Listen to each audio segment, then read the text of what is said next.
Welcome to Suman TV. ఎలాంటి side effects లేకుండా మనకి ఎలాంటి ఇబ్బందులు లేకుండా హ్యాపీగా వెయిట్ లాస్ అవ్వచ్చు. ఏ విధంగా ఈ వీడియోలో తెలుసుకుందాం. సో మనలో చాలా మంది వెయిట్ లాస్ అవ్వాలి అనుకుంటారు, నానా ప్రయత్నాలు చేస్తుంటారు కదా. ఈ ప్రయత్నం చేయండి, డెఫినెట్ గా రిజల్ట్ మీరే చూస్తారు కొన్ని రోజుల్లో, కొన్ని నెలల్లో. మరి ఏంటి ఆ ఇన్ఫర్మేషన్ అంతా కూడా ఇవ్వడానికి ప్రస్తుతం మనతో పాటు ఉన్నారు హోమియోపతి డాక్టర్ చేతన్ రాజ్ గారు. వారితో మాట్లాడదాం. సార్ నమస్తే. సార్ నమస్తే మేడం. సార్ చాలా మంది భయపడుతున్నాం, వెయిట్ లాస్ అవ్వాలంటే ఫర్దర్ గా ఏమైనా సైడ్ ఎఫెక్ట్స్ ఉంటాయేమో, కొన్ని రోజులు చేసిన తర్వాత మళ్ళీ అగైన్ వెయిట్ పుట్టాన్ అవుతూ ఉంటాం, ఇలాంటి కాంప్లికేషన్స్ ఎక్కువగా అందరూ కూడా చూస్తూ ఉన్నారు. బట్ మీ ద్వారా విన్నది ఏంటంటే సార్, అసలు హ్యాపీగా చేసుకోవచ్చు, సులువుగా చేసుకోవచ్చు, ఏం సైడ్ ఎఫెక్ట్స్ ఉండవు, ఆ వెయిట్ లాస్ అనేది అలాగే ఉండిపోతుంది అని చెప్తుంది. ఏ విధంగా అది సాధ్యం అంటారు సార్? ఏ విధంగా సాధ్యం అంటే అనవసరమైన గోళ్ళు పెట్టుకోవద్దు.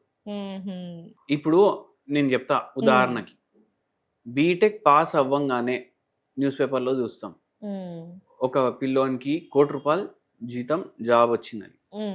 అప్పుడు ఎంతమంది బీటెక్ చేసిండ్రు? ఇప్పుడు ఒక రాయి తీసుకొని ఇట్లా వేస్తే బీటెక్ వన్కి తగులుతుంది, అవునా కదా? ఎంతమంది చేసిండ్రు? వాళ్ళందరికి వస్తాయా ₹1,00,00,000 ఉద్యోగాలు? రావు. అది మనం ఏం చేసుకుంటాం, అర్థం చేసుకుంటాం, అరే రాలేదు, మెల్లమెల్లగా ఒక్కొక్క అడుగు ఎక్కుంటా మనం పోతాం, అవునా కదా? అట్లనే ఇప్పుడు బరువు ఫుల్ ఉన్నోళ్ళు మీరు ఎవరినన్నా చూడండి, అరే వెయిట్ తగ్గాలి ఇట్లా చెప్తారు కదా, ఎవరో ఒకరు చెప్తారు కదా, వారంలో ఒకసారి ఒకరు చెప్తారు. మీకు ఏమని చెప్తారు? జనరల్ పబ్లిక్ కదా మీరు, అరే నెలలో ఎంత తగ్గాలి అంత తగ్గాలి అంటారు కదా. ఒక ఫిగర్ చెప్పండి, ఎంత తగ్గాలి అంటారు? వీక్ లో 3 kgs, అలా ఒక్కొక్కరు ఒక్కొక్క కన్వర్సేషన్ ఉంటుంది సార్. నెలకు 5 కిలో 10 కిలో కింద ఎవరు మాట్లాడారు, అవునా కాదా? ఇప్పుడు 5th ఫ్లోర్ నుంచి కిందికి దిగాలంటే ఎట్లా రావాలి? కిందికి స్టెప్ బై స్టెప్, 4th స్టెప్లు దిగుకుంటా రావాలి. అక్కడ నుంచి దుక్తే ఏమైతుంది? చచ్చిపోతాడు కదా, మనిషి చచ్చిపోతాడు కదా. అవును. మనం టార్గెట్ కూడా అట్లనే పెట్టుకోవాలి. ఫస్ట్ 5th ఫ్లోర్ నుంచి 4th ఫ్లోర్ కి రావాలి మనం, అవునా కదా? మీరు 5th ఫ్లోర్ నుంచి 4th ఫ్లోర్ కి వస్తే ఫిజికల్ యాక్టివిటీ కూడా అయితే, బరువు కూడా దిగుతారు. అవును సార్. 4th నుంచి మళ్ళీ 3rd కి రావాలి. ఏమైపోయింది? మెల్లమెల్లగా బరువు కూడా తగ్గుతుంది. అయితే ఫస్ట్ ఇట్లా ఏదైతే సాధ్యం ఉండొచ్చు, సాధ్యం. ఇప్పుడు కొందరు ఏం చేస్తారు, అరే యూట్యూబ్ లో ఎట్లా ఒకే రోజులో 10 kg తగ్గాలి అని టైప్ చేస్తే ఏమని వస్తుంది? మొత్తం రోజు నీళ్ళే తాగు, ఏం తినకు, నీళ్ళు తాగు తాగు తాగు, అవునా కాదా? అప్పుడు ఏమైపోతుంది? బాడీకి సరైన న్యూట్రిషన్ పోదు, కిడ్నీల మీద ప్రభావం పడుతుంది, లివర్ మీద ప్రభావం పడుతుంది, మీకు ఎలక్ట్రోలైట్ ఇంబ్యాలెన్స్ అవుతుంది, అవునా కాదా? అవును సార్. అయితే సైంటిఫిక్ గా పోకుండా ఏమైపోతుంది అంటే మీరు మీ శరీరంని నష్టం చేస్తున్నారు, అవునా కాదా? అయితే మీరు టార్గెట్ పెట్టుకోండి, నెలకు కిలో, అంతకంటే ఎక్కువగా కూడా ఆలోచించకూడదు సార్. దానికన్నా ఏమన్నా 200 గ్రాములు ఎక్కువ వచ్చినా అది బోనసే కదా. అదే మీరు నెలకు కిలో పెట్టుకోండి. ఓకే. మళ్ళా దాని తర్వాత ఏం చేయండి అంటే, మీ ఇంటి కాడికి దగ్గర ఉన్న హోమియోపతి దుకాణాలు ఉంటాయి, మెడికల్ దుకాణాలు.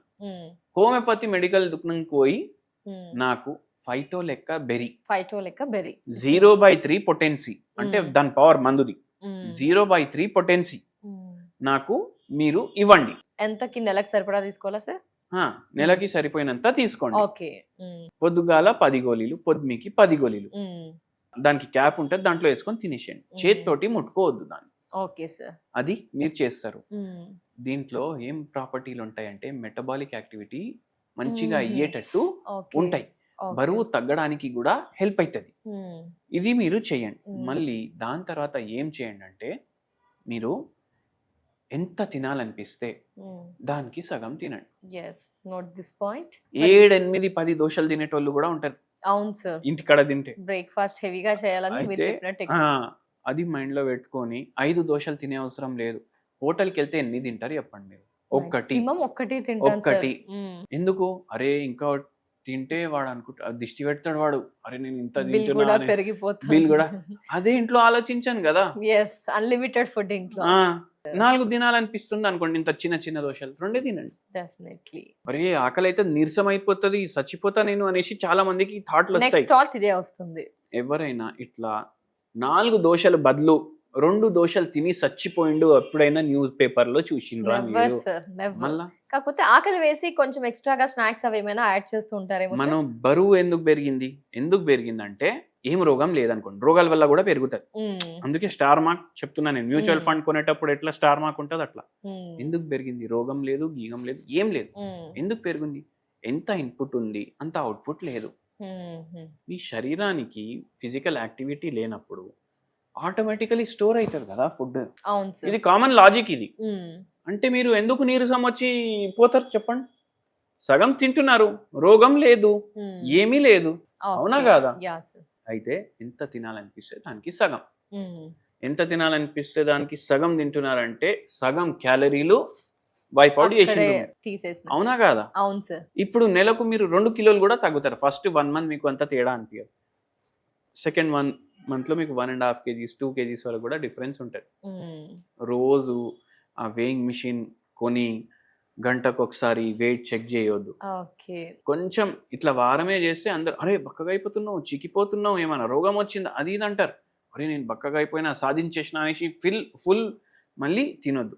ఇది ఫాలో చేసుకుంటా నేను చెప్పిన మందు తీసుకుంటుంటే మంచిగా తగ్గుతారు. అలా స్టెప్ బై స్టెప్ వెళ్తే బాగుంటుంది అంటారు. మీరు ఇట్లా ఆలోచించండి, నెలకి 1 కిలో నా అని ఆలోచించకండి. 2 ఏండ్ల 24 కిలోలు మినిమం టు మినిమం, అవునా కాదా? అట్లా. Thank you so much sir. చాలా మంది ఏం తప్పు చేస్తున్నారు అది ఎగ్జాక్ట్ గా మనకి తెలియజేశారు సార్. ఏంటంటే అందరూ ఎట్ ఏ టైం తగ్గాలి అనుకుంటారు, బట్ అది స్ట్రాంగ్ అని తెలియజేశారు సార్. ఎందుకంటే ఇలా స్టెప్ బై స్టెప్ వెళ్తేనే రిజల్ట్ ఉంటుంది, సైడ్ ఎఫెక్ట్స్ ఉండవని తెలియజేస్తుంది. Thank you so much sir. నమస్తే.